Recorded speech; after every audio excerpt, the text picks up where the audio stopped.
Ladies and gentlemen of the press, we have a statement as Azimio Coalition One Kenya, which I'm going to read.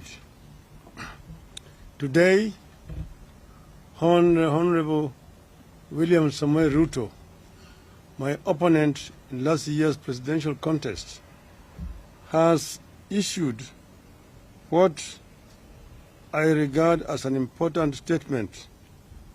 No, it's a little bit. Sorry.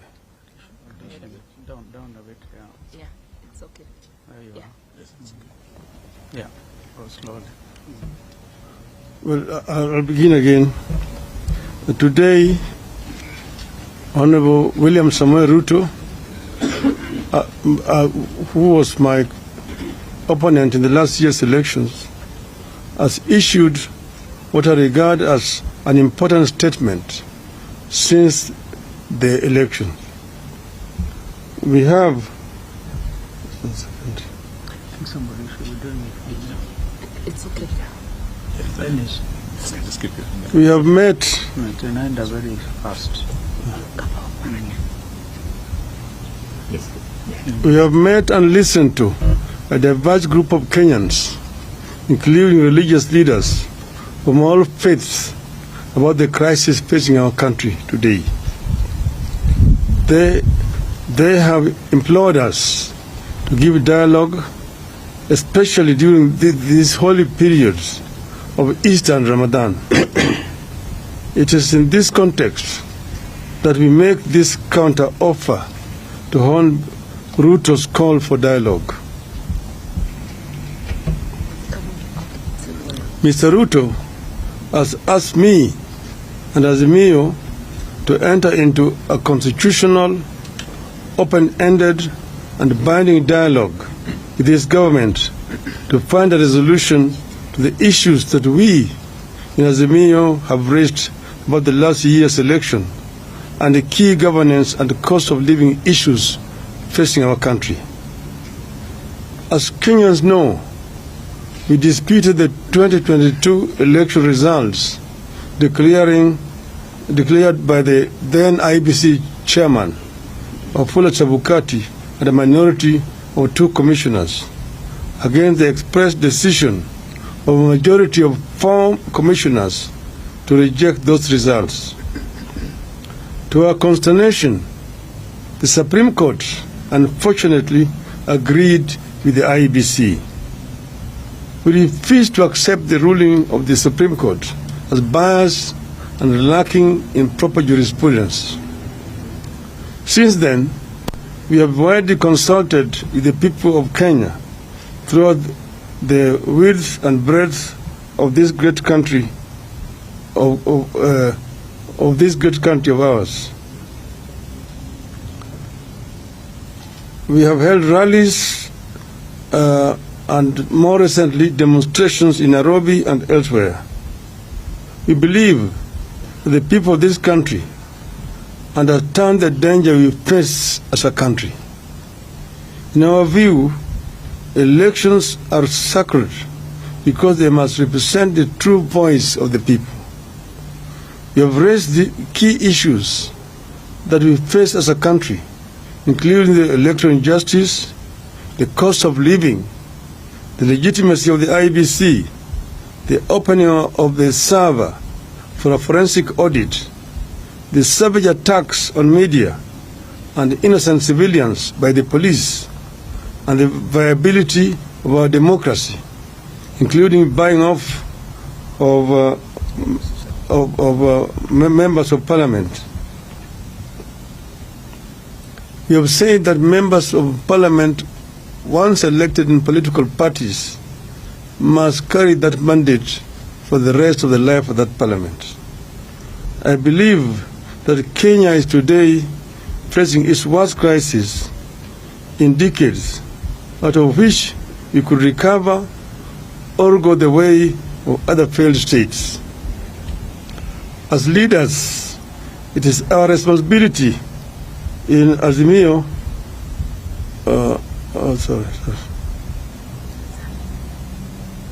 As leaders, it is our responsibility in Azimio la Umoja to save this country from the catastrophe. We as Azimio la Umoja have resolved the following. 1. We acknowledge Mr. Ruto'S olive branch for a dialogue on key issues raised by Azimio la Umoja. To us, this is a positive development. 2. We agree that a balanced parliamentary process, co-chaired by both sides and backed by experts from outside, should proceed. In our view, this committee must be composed with immediate effect, with strict deadlines for resolving the crisis facing the country. 4. In accepting the call for the dialogue, we ask that all arrests and prosecutions related to our demonstrations be stopped with immediate effect. In view of the foregoing, we stand down our demonstrations for Monday, that is tomorrow, April 3rd, 2023. 6.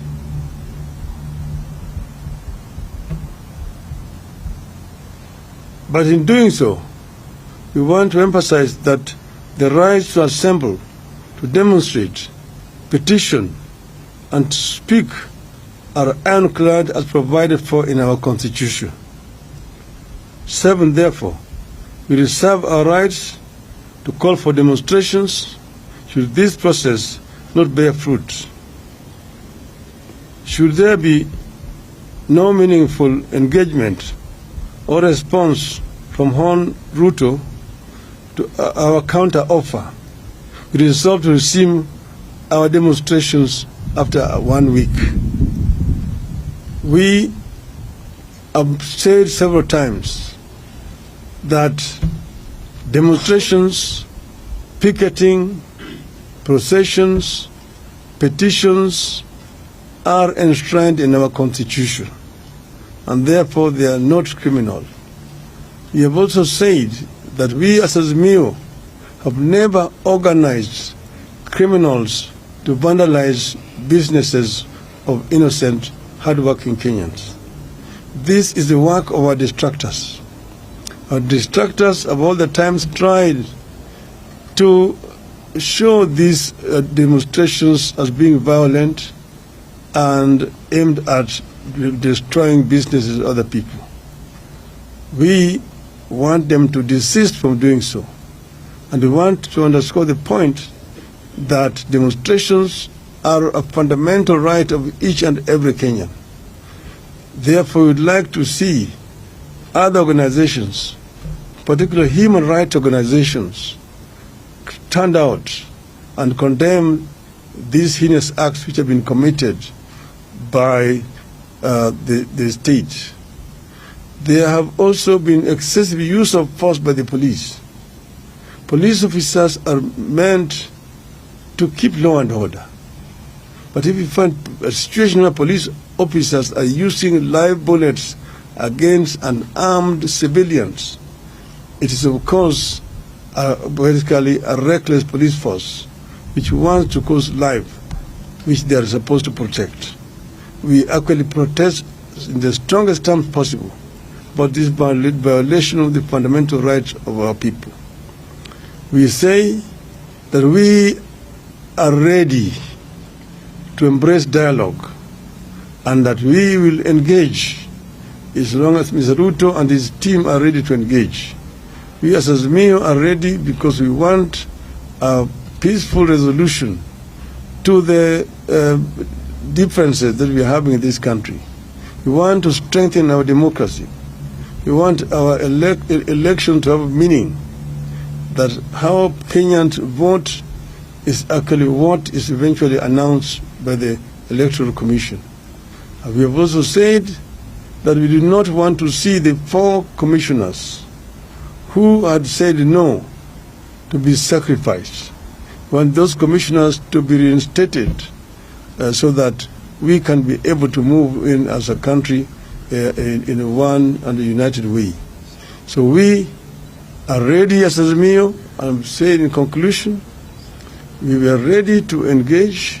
We will engage without any kind of coercion in whatever way. And this process could start as early as tomorrow. I thank you. Thank you.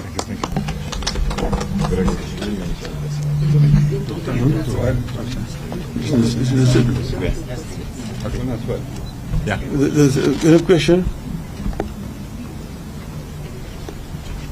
No questions. Fantastic. Do you have any questions? Yes. No, they don't have. My name is Brian Mushiri from NTV. What is your position on the cost of living? Because there are some who engaged in the weekly protest because of the high cost of living that the country is currently experiencing. That is contained in the statement. You have stated clearly as one of our irreducible minimum demands. And you are saying that when we engage in a bipartisan manner, we will raise this issue of the cost of living so that we can be able to alleviate the suffering of our people. You have said that at times like this, we should go back to subsidies which are being applied by the former regime so that the cost of living can come down to the majority of our people. So that is not compromisable. It is one of our irreducible minimums. Thank you. Good. Thank you. Well done.